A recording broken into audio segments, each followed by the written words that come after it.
The ticket to operate, as it were, for a school is that it has its authority coming out of what the community thinks education should be all about.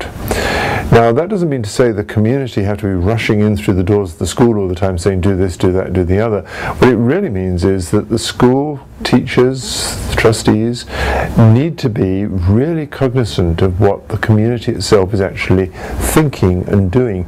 You see, there's a very critical thing here when you actually stop to think about it. What are we educating children for? Are we educating them to fit into an institution called school for the next 80 years of their lives, or are we fitting them to be active members within the community?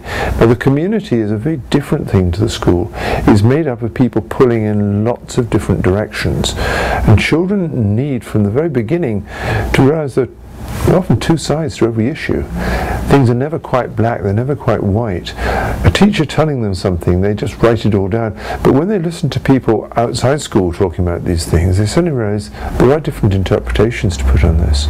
So children need the opportunity to interact, not just with teachers. Leaving it to the teachers is just not fair on the teacher.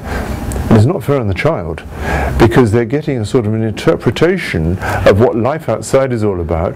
And you know, we're all teachers, and most of us, unfortunately, have either been teachers all our lives. If we weren't teachers, we were children in school. If we weren't children in school, we were students at university.